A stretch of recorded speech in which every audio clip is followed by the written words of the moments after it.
Obìnrin alárùn ọpọlọ ju ọmọ tuntun tó ṣẹ̀ṣẹ̀ bí sínú Ṣalanga. Orí ti kó ọmọ tuntun jòjòló kan yọ lọ́wọ́ ikú òjijì. Ó sì jọ pé pẹ̀lú bọ́lọ́run ṣe kó ọmọ náà yọ, ó lóhun tí yóò dà láyé tó bá dàgbà. Ìyá tó bí ọmọ yìí, Hawa Muhammed, ló fẹ́ sí lọ́pọlọ díẹ̀. Nígbà tó sì bí ẹ̀jẹ̀ ọ̀run náà, níṣe ló lọ sọ sí Ṣalanga. Ọpẹ́lọpẹ́ iléeṣẹ́ panápaná ìpínlẹ̀ Kánò, àwọn ni wọ́n dóòlà ẹ̀mí ọmọ tí ìyá rẹ̀ jù sínú Ṣalanga yìí.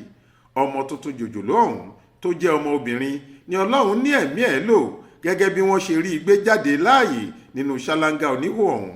Nígbà tí wọ́n fìdí ìṣẹ̀lẹ̀ náà múlẹ̀, agbẹnusọ iléeṣẹ́ panápaná ọ̀hún Sinu Abdullahi sọ pé ní nǹkan bí aago 11 àárọ̀ kù ìṣẹ́jú 11 ọjọ́rú wẹ́sídẹ̀ẹ́ ọjọ́ 15 oṣù kejì ọdún yìí ní iléeṣẹ́ panápaná ìpínlẹ̀ yìí gba ìpè pàjáwìrì láti ọ̀dọ̀ ọ̀kan nínú àwọn òṣìṣẹ́ wa tó ń jẹ́ Ibrahim Umaru Muhammad.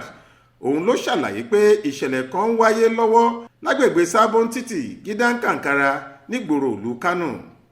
Ní nǹkan bí aago 11 kù ìṣẹ́jú 6 àárọ̀ yẹn náà làwọn iléeṣẹ́ panápaná débẹ̀. Níbẹ̀ láti rí i pé obìnrin ẹni ọdún 25 kan, Hawa Muhammed, tó ní àrùn ọpọlọ ló ṣàdédé ju ọmọ ẹ̀ tó ṣẹ̀ṣẹ̀ bí sínú Ṣalanga. Àmọ́ báwọn òṣìṣẹ́ wa ṣe dé ibùdó ìṣẹ̀lẹ̀ náà ni wọ́n ti bẹ̀rẹ̀ iṣẹ́ lẹ́yẹ òsọkà. Lẹ́yìn ọ̀rẹ̀yìn wọ́n rí ọmọ náà gbé jáde láàyè, wọ́n sì gbé lé bàbá ẹ̀ Abubakar Umaru Usman tó ń gbé lágbègbè Sabon Títì quarters lọ́wọ́. Abdullahi sọ síwájú sí i pé ìwádìí ọ̀rọ̀ náà ṣì ń tẹ̀síwájú.